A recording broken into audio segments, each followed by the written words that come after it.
Hello students, welcome to YouTube channel of Gyan Tripti college. हम अपने last lecture में discuss कर रहे थे frame of reference BSc first year का, जिसमें हमने क्या किया था लास्ट लेक्चर में। हमने क्या देखा था, एक तो प्रोजेक्टाइल मोशन हम कर क्या रहे थे उसमें, यूनिफॉर्म मोशन, यूनिफॉर्म फील्ड में पार्टिकल की मोशन, या हम यही कर रहे थे जिसमें यूनिफॉर्म फील्ड हमने 3 लिए थे। पहला ग्रेविटेशनल, दूसरा इलेक्ट्रिक फील्ड और तीसरा क्या लिया था, मैग्नेटिक फील्ड। तो वो टॉपिक हमने कंप्लीट कर लिया था। अब हम करेंगे एक नया टॉपिक जिसका नाम है स्यूडो फोर्स।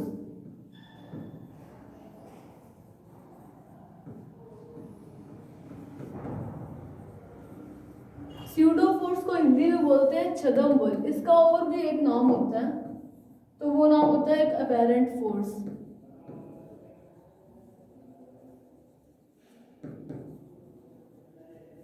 एक और इसका नाम होता है फिक्टिशियस फोर्स। हम ये टॉपिक कर रहे हैं आज, जिसके 3 तरीके से आपको क्वेश्चन आ सकता है, स्यूडो फोर्स, अपैरेंट फोर्स या फिक्टिशियस फोर्स। स्यूडो को हिंदी में बोलते हैं छद्म, अपैरेंट को बोलते हैं आभासी, और फिक्टिशियस को बोलते हैं काल्पनिक। तीनों का मीनिंग सेम है, ऐसा फोर्स। काल्पनिक मतलब जो आपको कल्पना में है, आपके फोर्स वास्तव में तो नहीं है ना। अगर आप कुछ चीज़ की इमेजिनेशन कर रहे हैं तो वो आपकी एक इमेजिनेशन है, रियलिटी नहीं है। तो मतलब एक ऐसा बल जो आप पर वास्तव में तो काम नहीं कर रहा है, लेकिन आपको फील हो रहा है कि आप पर लग रहा है, तो उस फोर्स को बोलते हैं स्यूडो फोर्स, जिसको हम एफ ए से, अपैरेंट का ए, एफ ए से शो करेंगे। ठीक है, तो देखो इसका एक एग्जांपल बताऊं तो वो क्या होता है। देखो हम क्या कह रहे हैं कि एक ऐसा फोर्स जो किसी भी फ्रेम की एक्सेलरेशन मोशन से आपको लग रहा है कि आप पर लग रहा है, लेकिन वास्तव में आप पर फील नहीं हो रहा है। इसका आपने एग्जांपल देखा होगा, आप सबको मैं बताऊं इसका एग्जांपल क्या है। तो आप जब झूले में पे चढ़ते हो तो देखो झूला क्या है, उस टाइम एक फ्रेम की तरह बिहेव कर रहा है, जिसके ऊपर आप बैठे हो। आप उस पार्टिकल की तरह बिहेव कर रहे हो जिसपे फोर्स लग नहीं रहा है, लेकिन उसको फील हो रहा है कि उस पर फोर्स कुछ अप्लाई है। तो आप क्या है, उस पार्टिकल की तरह बिहेव कर रहे हो, और फ्रेम क्या है, वो झूला है। तो देखो झूला क्या करता है, पहले धीरे होता है, फिर उसकी मोशन जो है, फिर उसकी स्पीड क्या तेज होती है। यानी कि वो कैसे मोशन कर रहा है, एक्सेलरेटेड मोशन कर रहा है, त्वरित गति कर रहा है। अगर वो त्वरित गति कर रहा है तो आप सोचोगे कि आपको कैसे कोई फील होता है फोर्स। तो जब आप झूले पे बैठते हो ना, तो आपको एक अलग सा फोर्स, एक अजीब सी फीलिंग होती है। तो वो जो होता है ना, वो फील ही क्या है, स्यूडो फोर्स, जो एक्चुअली क्या है, उस फ्रेम की, उस झूले की त्वरित गति के कारण जैसे जैसे स्पीड बढ़ती है वैसे वो आपको फील होना शुरू होता है। तो इस फ्रेम ऑफ रेफरेंस की त्वरित गति के कारण आपको फील होता है, तो उस फोर्स को बोलते हैं स्यूडो फोर्स, जिसको हम बोलते हैं एफ ए।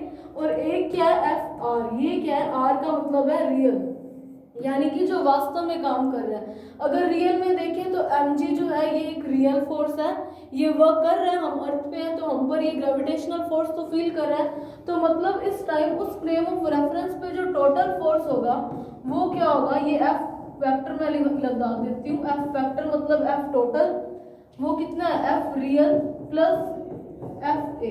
एफ ए क्या है, अपैरेंट फोर्स या आभासी बल। तो देखो एफ आर क्या है हमारे पास, एम जी। तो मैं अगर एफ ए देखूं तो उसको मैं ये डिनोट कर देती हूँ। हमें पता है फोर्स क्या है, मास इनटू एक्सेलरेशन। तो ये अपैरेंट का, इसीलिए मैंने ए के पैरों में ए से मैंने क्या कर दिया, अपैरेंट का मैंने त्वरण दिखा दिया। तो मतलब क्या हुआ, सबसे पहले स्यूडो फोर्स की एक बार मैं फिर से आपको डेफिनेशन क्लियर करवा देती हूँ कि एक ऐसा एक ऐसा फोर्स जो वास्तव में काम नहीं करता है किसी भी कण पर, लेकिन किसी भी फ्रेम की त्वरित गति के कारण उस पर लगता है, फील होता है, उस फोर्स को क्या बोलते हैं, स्यूडो फोर्स, अपैरेंट फोर्स या फिक्टिशियस फोर्स। तो ये हुआ अपैरेंट फोर्स। तो टोटल फोर्स क्या हुआ, real force plus apparent force. Apparent force का मैंने त्वरण लगा दिया m इंटू ए। ये क्या शो कर रहा है, इस अपैरेंट को शो कर रहा है। ठीक है, ये फोर्स जो है हमेशा आप पर किसी भी फ्रेम की अपोजिट डायरेक्शन में, अगर मान लो फ्रेम ऑफ रेफरेंस झूला ऊपर की ओर जा रहा है तो उसके मोशन के अपोजिट डायरेक्शन में आप पर एफ ए फोर्स फील होगा। अगर ये नीचे की ओर आ रहा है तो आप पर की ओर डायरेक्शन में ये एक फोर्स फील होगा, यानी कि ये जो होता है अपैरेंट फोर्स, ये हमेशा तंत्र की गति के विपरीत दिशा में लगता है।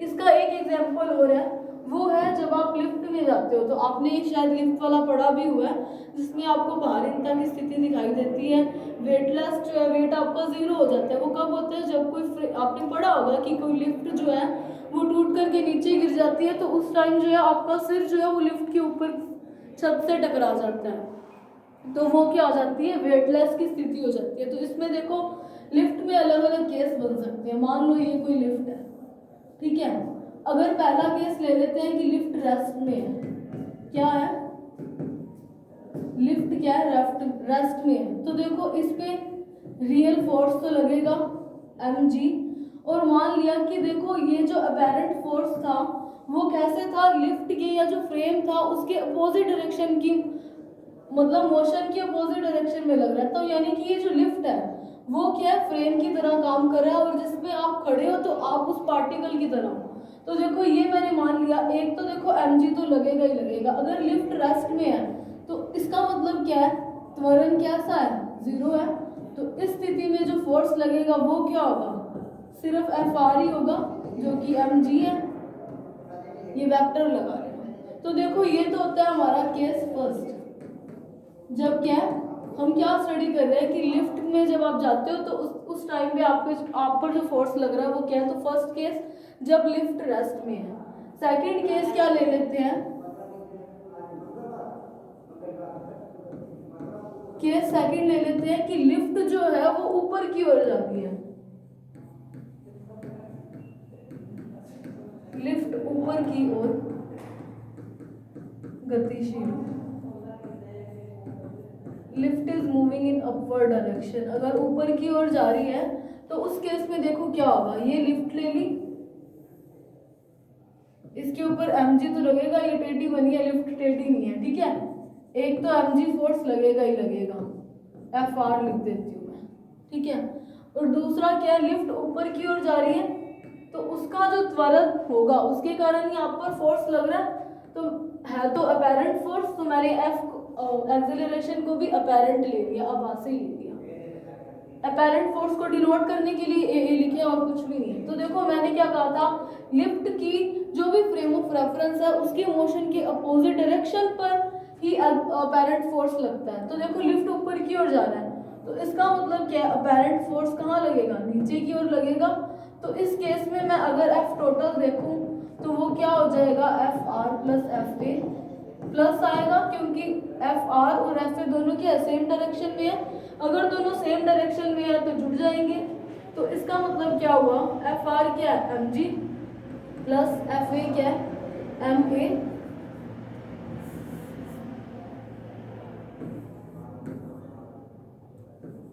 m into a। तो यहाँ पर आपको टोटल फोर्स क्या लगेगा, mg प्लस a।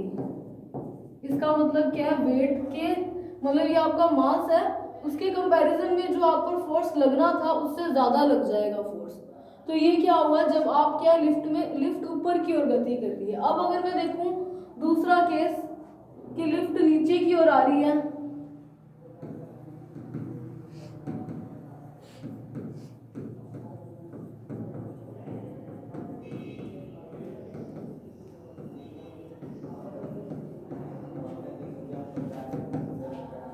दूसरा केस देखते हैं, लिफ्ट जो है वो नीचे की ओर गतिशील है, केस थर्ड। तो देखो क्या होगा, ये लिफ्ट ले ली, ये क्या है mg, ठीक है। अब देखो अगर नीचे की ओर आ रही है तो इसका मतलब लिफ्ट का एक्सेलरेशन नीचे की डायरेक्शन में है, मोशन जहाँ है त्वरण भी उसी डायरेक्शन में शो कर दिया। अब अपैरेंट फोर्स क्या है, इस फ्रेम के मोशन के अपोजिट डायरेक्शन में लगेगा, मतलब अपैरेंट फोर्स अब ऊपर की ओर लगेगा। तो अगर मैं आप देखूं टोटल फोर्स क्या हो जाएगा, Fr प्लस की जगह क्या हो जाएगा, माइनस हो जाएगा, क्योंकि दोनों अपोजिट डायरेक्शन में है।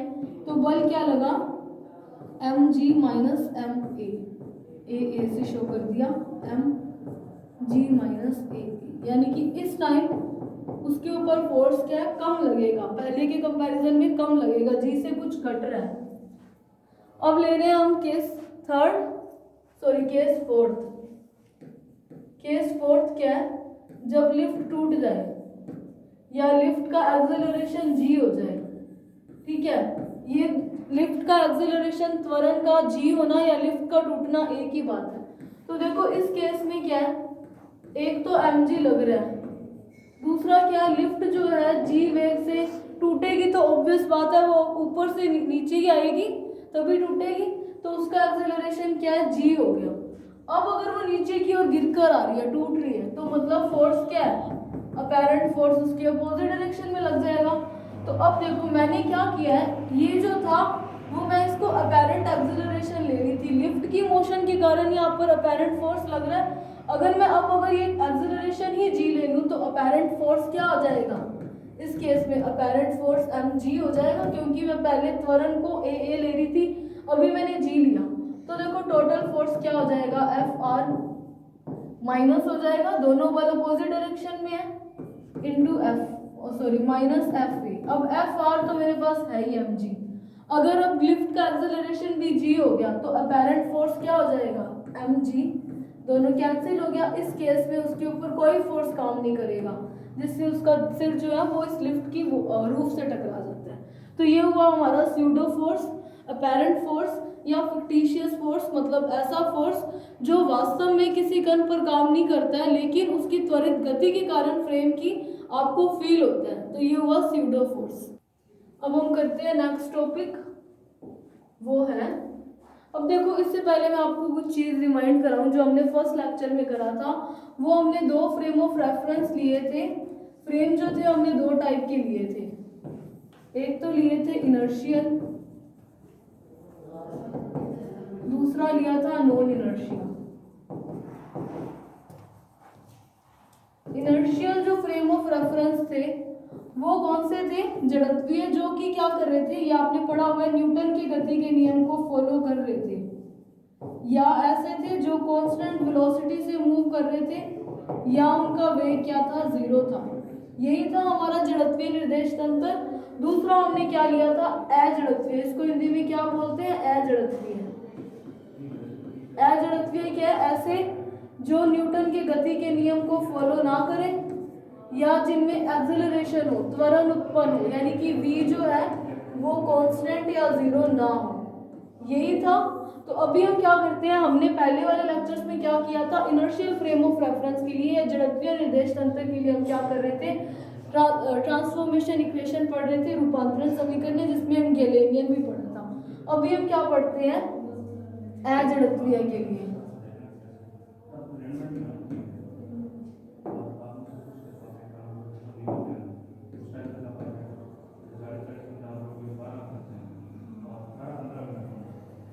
ट्रांसफॉर्मेशन इक्वेशन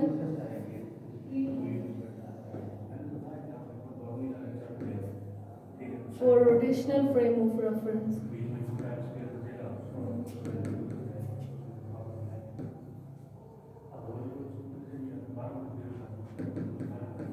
हम क्या कर रहे हैं, किसी अजड़त्वीय, अगर देखो मैंने रोटेशनल को बताया था कि अर्थ जो है वो रोटेशनल मोशन कर रही है, तो उसको भी हमने नॉन इनर्शियल लिया था। तो हम क्या कर रहे हैं, indirectly non inertial frame of reference की अजड़त्वीय निर्देश तंत्र के लिए रूपांतरण समीकरण पढ़ रहे हैं। तो हमने जब रूपांतरण समीकरण पढ़ी थी, कोऑर्डिनेट ट्रांसफॉर्मेशन इक्वेशन, तो दो टाइप की पढ़ी थी, एक 2D एक 3D, दो केस लिए थे। तो इस केस में भी हम 2D और 3D लेते हैं। उसमें हमने क्या लिया था, फ्रेम किसी एंगल पर इंक्लाइंड हो। अब इसमें भी हम रोटेट कर रहे हैं, तो रोटेट करने के लिए तो कोणीय वेग ओमेगा होनी चाहिए। तो कोणीय वेग को मैं लिख सकती हूँ थीटा ओवर में टी, कोणीय विस्थापन ओवर में टाइम। तो यहाँ से मैं थीटा निकाल लेती हूँ ओमेगा टी, यानी कि अगर हम क्या करते हैं, वो थीटा एंगल पे हो फ्रेम ऑफ रेफरेंस। तो हम लेते हैं इसमें केस फर्स्ट, पहला हम लेते हैं 2D का। अगर 2D का देखें, 2 डायमेंशनल, मतलब दो एक्सेस x और y वही किसी एंगल पर रोटेट कर रहे हैं। तो हम क्या कर रहे थे, दो फ्रेम ऑफ रेफरेंस ही ले रहे थे। इस केस में मैं क्या कर रही हूँ, रोटेट कर रहा है, पहले तो मैं इधर लेकर के उसको एंगल से शो कर रही थी, 2D ले रही हूँ, तो मैंने ये ले लिया। मैंने क्या किया कि ये कोई फ्रेम ऑफ रेफरेंस S है और ये R है, चाहे आप S डैश ले लो। तो ये तो हुआ x इसको ले लिया X dash, Y dash, Y, ये मैंने ले लिया जेड और जेड डैश। क्या किया, ओ उनके ओरिजिन है ओ और ओ डैश, 2D ले ली हूँ। तो सिर्फ दो ही एक्सेस मैंने बताए हैं, रोटेट कर रहा है, तो मैंने क्या दिया कि ये किसी ओमेगा एंगुलर वेलोसिटी से रोटेट कर रहा है। तो देखो अगर रोटेट कर रहा है तो अगर मैं इसको एंगल की फॉर्म में लिखूँ तो theta equals to omega T हो जाएगा। तो यहाँ पर भी मैंने क्या लिख दिया, ओमेगा टी।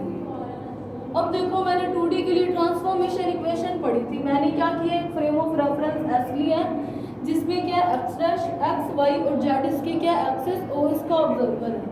उधर मैंने ले लिया एस, एस डैश की जगह मैंने आर लिया, अब एस डैश लिख लो, एक ही बात है। उसके क्या axes, X dash, Y dash, Z dash, 2D ले ली तो जेड भी मैंने समपाती रखी है और इनके ओरिजिन क्या है, समपाती है। ये कोई पार्टिकल है, पॉइंट पी पर पड़ा है। अगर मैं देखूँ X S frame of reference के लिए इसके क्या हो जाएंगे निर्देशांक, एक्स वाई जेड, और एक्स डैश के लिए एक्स डैश, वाई डैश और जेड डैश। अभी आपने 2D के केस में आपने पढ़ा होगा X dash is equals to X cos theta plus Y sine theta और Y dash is equals to Y cos theta minus X sine theta. ये वाली दोनों इक्वेशंस क्या है, X cos theta plus Y sine theta, Y cos theta minus X sine theta. ये आपने last वाले lectures में आपने ये वाला टॉपिक कर रखा है, वहाँ से मैंने डायरेक्ट रिजल्ट्स उठाए हैं। अब देखो जेड और जेड डैश देखूँ तो मेरे पास क्या है, वो समपाती है, इसका मतलब जेड जो है वो जेड डैश की क्या इक्वल है। ठीक है, मैंने डायरेक्ट रिजल्ट यूज किया है। इसको दे दो इक्वेशन नंबर 1। मैंने क्या किया है, एक्स डैश, वाई डैश और जेड डैश जो हमने अपने निर्देशांक रूपांतरण समीकरण निकाली थी वहाँ से मैंने डायरेक्ट लिख दिया। ठीक है, फिर हम क्या कर रहे थे, वेक्टर वेलोसिटी वेक्टर निकाल रहे थे और एक्सेलरेशन वेक्टर निकाल रहे थे। मेरे पास क्या एक्स वाई जेड है, मेरे को वेग निकालना है, तो वो क्या होता है dx ओवर में dt, यही होता है। तो मैं क्या करती हूँ, इनको चलो ऐसे नंबर देती हूँ, first A, first B, first सी, ये नंबर दे देती हूँ। मुझे क्या निकालना है, अब वेलोसिटी वेक्टर निकालना है।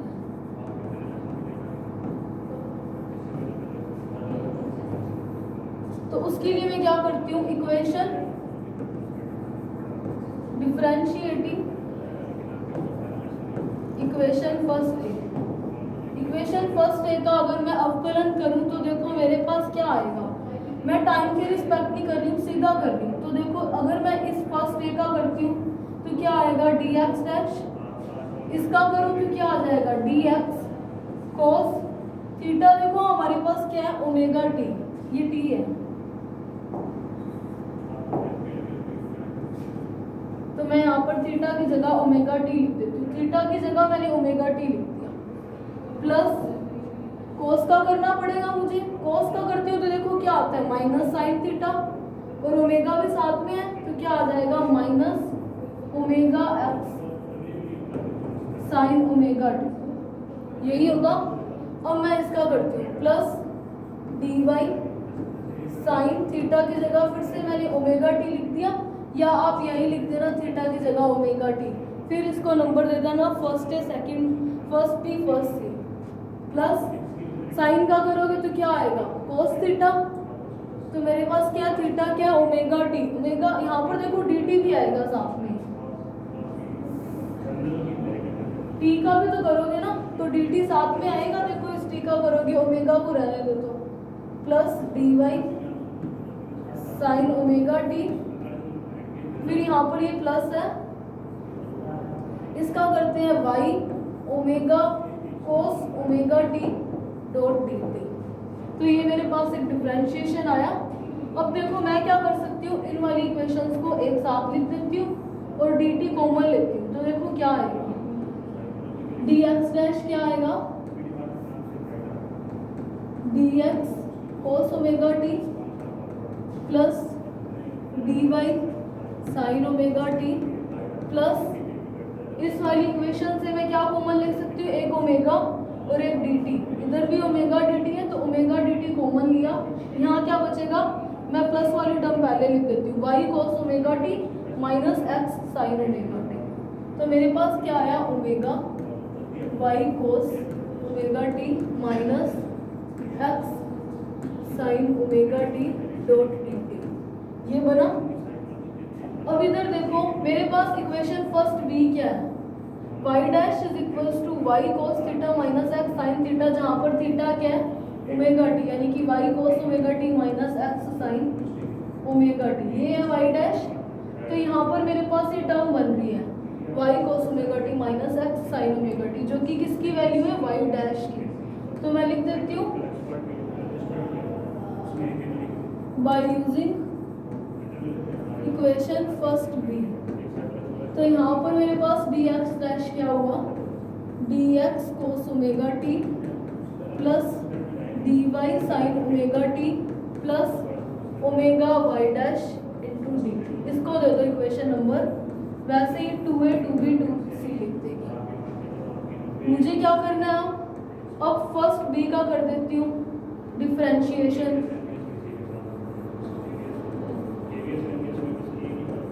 अगर मैं फर्स्ट बी का करती हूँ तो मेरे पास y डैश की वैल्यू ये थी, फर्स्ट बी यही है, ये y डैश की वैल्यू थी।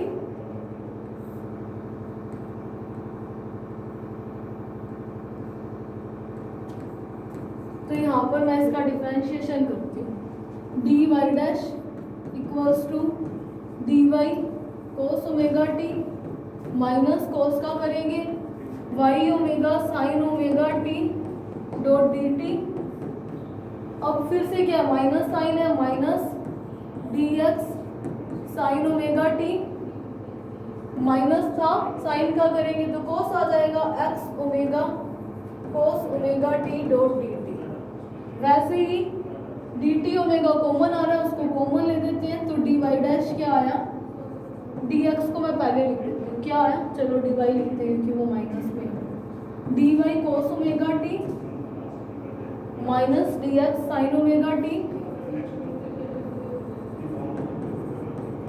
अब मैं क्या कर सकती हूँ, ये दोनों टर्म नेगेटिव है तो मैं minus D T minus omega D T common ले सकती हूँ।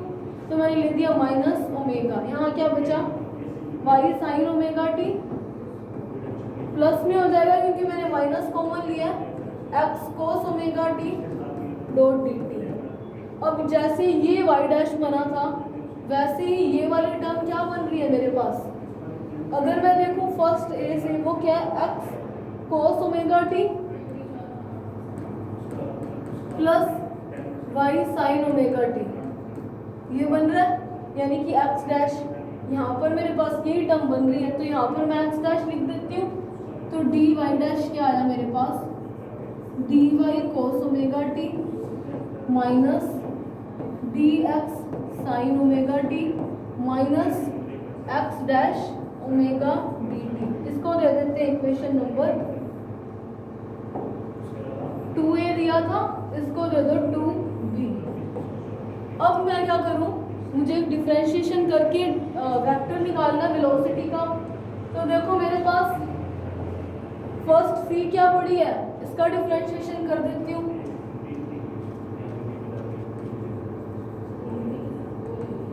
बाय डिफरेंशिएटिंग फर्स्ट सी, क्या था मेरे पास first see Z dash is equals to Z, इसका करूँगी तो क्या आएगा D Z dash is equals to D Z. इसको दे दो, सेकंड में दे रहे थे सेकंड सी। मुझे वेलोसिटी निकालनी है, वेलोसिटी होता क्या है डी एक्स ओवर में डी टी। अगर मैं इस इक्वेशन में डी टी का डिवाइड लगा दूँ तो मेरे पास वेग निकल आएगा, तो मैं वही करती हूँ। मेरे पास 2b क्या पड़ा है, 2a इक्वेशन लिख रही हूँ, dx dash is equals to dx cos omega T plus dy sin omega T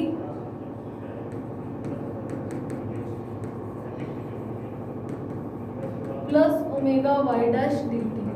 अगर मैं इस इक्वेशन को dt से डिवाइड लगा दूँ, इक्वेशन 2a का dt से डिवाइड लगा दूँ तो मेरे पास क्या है वेग निकल आएगा। तो देखो वेलोसिटी क्या निकली मेरे पास, ये इसको मैं कर देती हूँ, वेलोसिटी के कंपोनेंट ले लेती हूँ u x dash u y dash और u z डैश। तो डैश वाले को मैं u x डैश लिख दूंगी और विदाउट डैश को u डैश। तो ये क्या बन जाएगा U X dash equals to, ये भी एक्स के टर्म में है तो U X cos omega T वैसे ही पड़ा रहेगा, प्लस ये वाई के टर्म में है तो U Y sine omega T D T से D T cancel plus omega Y dash, इसको दे दो इक्वेशन 3a। सिमिलरली मैं इस 2b में डिवाइड लगा दूं तो मेरे पास देखो क्या आएगा, 2b इक्वेशन लिख लेते हैं पहले। इक्वेशन 2b को मैंने फिर से dt से डिवाइड लगाया, मेरे पास 2b क्या है dy dash is equals to dy cos omega t minus dx sin omega t minus this। तो ये क्या है dy dash is equals to dy cos omega t minus dx sin omega t minus x dash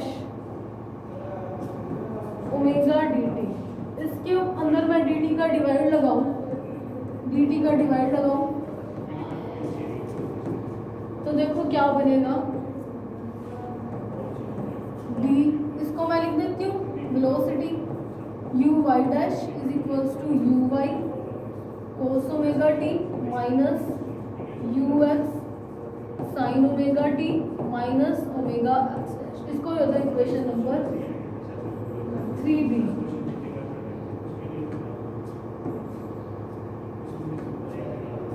वैसे ही मुझे क्या निकालना है, इस dz को भी निकालना है, तो इस इक्वेशन में 2c में अगर मैं dt का डिवाइड लगाऊं तो क्या आ जाएगा dz डैश ओवर में dt equals to dz over में dt, तो क्या बना uz dash is equals to uz, इसको ले दो इक्वेशन नंबर 3c। तो ये हुआ हमारा वेलोसिटी कंपोनेंट। तो अब हम क्या करेंगे, ये हमने वेलोसिटी वेक्टर निकाल ली, इन इक्वेशंस को आप नोट करके रखो, कल हम करेंगे एक्सेलरेशन कंपोनेंट्स, ठीक है। तो thank you for watching this lecture.